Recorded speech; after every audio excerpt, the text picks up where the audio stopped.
Opening Saturday SEC play, Arkansas versus Tennessee. That says it all. Tennessee, obviously, with a lot of returning players from last year, and you got a Hall of Fame coach in Rick Barnes. They're playing outstanding basketball. You look at their records and who they played. They've been tested and won on the road at Wake Forest, I think, their last game. Their losses have been to one of the same teams we played, which is North Carolina, and then, of course, we lost at Houston, and I think they lost to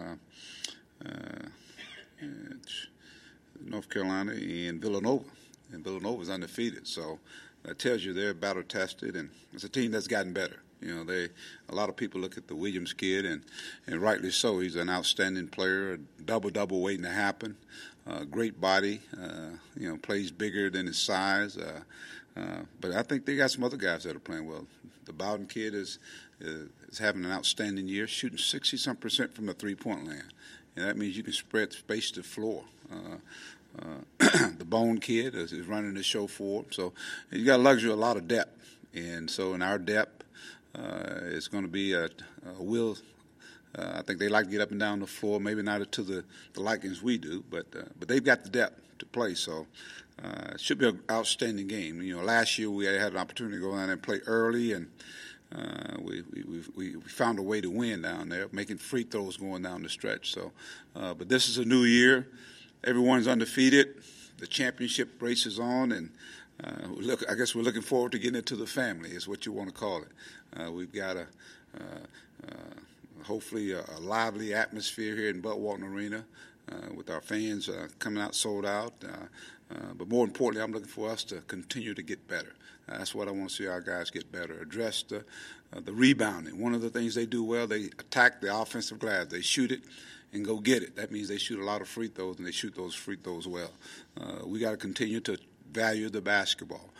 We got to continue to trust one another and sharing the basketball. Great movement, body movement, and again, great atmosphere. Should be a great ball game. All right, well, next question. Can I raise your hand? Mike, I remember at SEC Media Day a few months ago, you said you thought there were a lot of teams that were going to have a chance to win the championship. They weren't going to hand it to Kentucky or various teams. After the preseason, it looks like there's a lot of teams that'll have a shot. Kind of what's your feeling about how the SEC played in the preseason? A lot of teams had big wins, and just kind of how the league looks going into conference play, and how if you lose some conference games, it's not going to hurt you because the league RPI is pretty high. I think that was probably the telltale sign of it all. You know, teams went out and played. The coaches and the prospective teams went out and played quality schedules.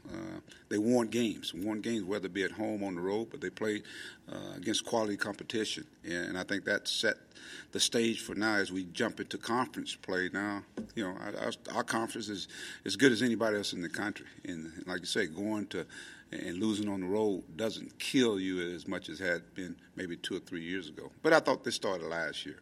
And that's a tribute to our coaches and, you know, to the SEC office for kind of mandating some things. And but I think you got to win those non-conference games, and we've won our share of non-conference game as a conference. And so now it sets the stage as we get ready to go into conference play. I think it bodes well for our conference, and that's exciting basketball when you got multiple teams. And I'm talking about any team in our league. From 1 through 14 have an opportunity to win a championship. Matter of fact, we're in first place right now. Everybody's in first place, Bob. How do you feel about your team going into conference play? And just are you where you thought you'd be, or ahead or behind, or where you know, with us not having some guys early on, you know, I was just my mindset was how were these guys gonna fit back in their terms of roles. You know, it gave me an opportunity to play some other guys and get them a lot more comfortable. But as you get into conference play, we know the sense of urgency, it goes up 10 notches. And for guys that have already been here and understand that, I think it's easy for them to understand and imagine what's going to take place. You know, for the younger guys, it's going to be an eye-opener for them. And so as a coach, as a staff, you want to keep everything as normal as possible. And that's why I don't change a whole lot. We just kind of continue to build and build with the understanding that we got to be an energy team. We got to play with energy. We got to play with that sense of urgency. The physicality is going to come now. You already know the speed of the game now, and I'm talking about some of the younger guys. They've got a sense of that, but now they're going to understand the urgency of it when you go out and play each and every game. That loose ball that you're reaching at, somebody's diving at it, 2 or 3 guys diving at it. We may need that from that deflection, so they got to have that understanding. The stops, we got to have multiple stops, man. We know that Tennessee is a tremendous offensive rebounding team. We've got to keep them off the boards, especially the Williams kid. But the Alexander kid is very, very much improved. So again, Rick has really brought in some guys that the Darrington kid is a very good player. He's JUCO All-American. And then the transfer Daniels kid they brought in is a guy that can handle the ball, can score for them. So this team, again, has evolved and one of the top 20 teams in the country. Mike, I think the media probably didn't look too good picking Tennessee 13th in the league. What do you think? I remember talking to Mike White, and he was like, man, if Tennessee's 13th, it's really going to be a good year in the league. Has Tennessee surprised you? Because they have most of the guys back, but they were 500 last year. No, if you look at Tennessee last year, they were like almost in a lot of games. I mean, for the most part, they almost beat North Carolina at North Carolina. You look at our ball game; that game could have went any way. So they were in a bunch of games that were close, and they got all those guys coming back for the majority of them. The core they had coming back. And and Rick obviously going to bring in better talent. But it just shows you what the media knows, I guess. And you went against Rick in the Big 12. Kind of, what's your thoughts on him and the games you guys have had over the years? I just think his team is always prepared. They don't mind getting up and down the floor with you. That's why I really feel it's going to be a great atmosphere. I think what gets lost is Tennessee's a very good defensive team. I think if you look at what's taking place with their team defensively, I think they've really turned it around this year, and I think they're winning those games. Those games that were close, they're winning those games. So, and most teams are going to mirror that coach. And Rick, you guys had a chance to talk to him. Rick has been around a long time, been a lot of different places, and so he knows about basketball, he knows about players, and he knows how to win. Yeah, just wanted to get your thoughts on Darrell's passing. I think he's like 17 straight assists without a turnover. I think the last one came like in the second half against Minnesota. Well, he's valuing the basketball. I think that's probably experience. That speaks to Darrell making much better decisions. The good thing about good players is especially coming at this level. Coming from junior college or even high school, the game it kind of goes real fast. But when things start slowing down for you, and you can see it for what it is, and you take advantage of situations and opportunities, and he got a chance to be one of the elite guards in our league without a doubt. And so it just tells me he's focusing on trying to be the best player he can be and help our basketball team win. Games where Darrell didn't score much in the half, or maybe didn't score at all, but he had 7 assists against, I can't remember who that was. And then the other night, he had a lot of assists early. Sometimes when a guy's a scorer and he's not scoring, other parts of his game kind of fall apart. What does it say about Darrell that if he's not shooting much, or maybe they're just not going down, but he's still making plays for other guys? I think he's understanding about winning. A lot of times guys that have scored and been gifted scores, it's about getting their numbers and getting their stats. Now he's understanding, that how can I help this team if I'm not scoring? We got some other guys that can score as well, and I think, defensively, I think he's kind of turned their mindset around. He's utilizing his quickness. The other night was one of the few times I've seen him where he played so hard in the second half like the first 4 minutes, that he had to get his hand up to come out. But he was playing efficient basketball, and I think that's what it equates to. Guys get a better understanding of how the whole picture, as opposed to just looking at what I do. How can I impact the team when I'm not scoring? and it's amazing that it creates more harmony on your basketball team. You don't see the ball stoppage anymore. You know, guys are really moving the basketball. And I always talk about the people call it the hockey assist. I think the assist that comes before the assist. To me, that's the most important pass, and we're starting to get that. But it just says a lot.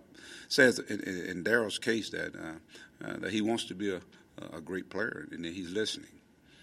Since he's really enjoying it, you know, getting an alley-oop where a guy gets a dunk or feeding a guy with a nice pass, you know, he's getting as much enjoyment out of passing as he is shooting. I think he is. I think, you know, if he has, you know, the mindset of becoming a all-around player, especially a guy that size, you got to be able to make other guys better.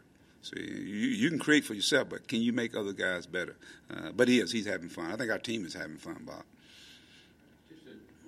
Playing days as a junior college transfer, is there a big difference your second year as opposed to your first year playing? I mean, did you feel you were a much better player and that really most of the JUCO guys you coached have been better players? Yeah, I think that is true. I think the first year you're coming in, you're making adjustments. You're coming from where you played 2 years and you're used to being that guy, that man. You do everything. And now you're coming and playing with guys just as good as you are. And you're trying to find your role. And you know, you're trying to get the coach's attention, and a lot of guys think they can get the coach's attention through offense, and it's probably the opposite: defense and creating not only for yourself but for others as well, playing the game the right way. Now that second year, it really slows down, and now you have a truly understanding.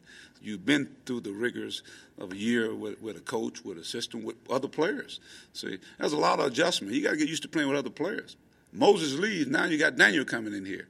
And so that off season is so critical when those guys are out working individually and when they play the pickup game. I think it's so critical. And so the non-conference schedule, along with the exhibition, gives you an opportunity to get a feel and understanding your role a lot better and getting to play with those guys.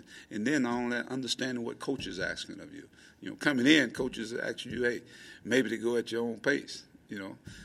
With junior college kids, you can't do that. You only got 2 years. But I think those guys have learned from what took place last year. They had success last year. Well, how do you elevate that? How do you elevate that? So I think Daryl has really worked on his game. Barford, you can see it in Barford. I mean, if you just back up and look at where these guys are last year and where they are now, they put some time in, and I think it's paying off for them. Automatically count on more their second year than their first year? Absolutely. Now, they got to earn it, though. I think that's the thing I make sure they understand. I'm not going to give it to you. You got to earn it. You got to earn it. And so I think for the most part, they're earning it. I know you put this schedule together, you know, with conference play in mind. How do you feel like that's played out? How is this? How prepared do you feel like you guys are for SEC play after the teams you've played? I think, you know, right off the bat, I thought this schedule was it demanded us to come out and really come out swinging, come out and play at a high level, and I think we've done that for the most part. And so, anytime these guys go out and play, you know, there are going to be some lulls at times. You know, I thought in the first half of the game the other night, I thought, you know, that Cal State Bakersfield. I thought they kind of went right back at us, but then I thought we found that rhythm we've been playing with all year long. So I think those games, you know, whether we won or lost, you know, you go to the PK80, you go back to Sanford, Bucknell. I think our guys were really focused in on that game, and that's the biggest takeaway I get, Bob, is that, you know, you want your guys to get better each and every day, and concentrate on the practices than the games. So this is the next biggest game, which is Tennessee conference play. But, you know, when I look at the non-conference schedule up until this point, we still got one game left. But I think it has served its purpose to really get this team ready for SEC play. And we've seen all kinds of types of way teams play. We've seen that. And so hopefully it'll have us better prepared for, let's say, a Tennessee team. I think SEC got 5 teams in the NCAAs last year. I know at Media Days, coaches talked about wanting to increase that. Rick Barnes said yesterday he thinks the league should get 6 in a down year. This obviously in a down year. Kind of what's your feelings about how many teams realistically from the league could get in the NCAAs? Well, I mean, if you look at, you know, where teams are right now, and of course it's not conference play, but I think you look at the records. I mean, it's probably one of the better records of any of the conferences out there. And these teams have played really quality schedules. So, I'm not smart like you guys. I can't predict all that. I mean, y'all predict all that stuff. But I think it'd be more teams than we had last year. I really, really do. And once you get into conference play, man, it's gonna be war. I mean, teams are really gonna be going at each other. But we got to do what we always do. We got to protect home, and then go out on that road and play some really, really quality basketball. I just want us to continue to get better. I think there's a whole lot of room for improvement for our basketball team. But our league, without a doubt, you're not going to go anywhere, and you cannot count this as a W. You got to come with it, whether you play at home or on the road, no matter where you play. And so that means at the end, when it's all said and done, I think you'll see probably even 2 or 3 more teams than we had last year in the tournament.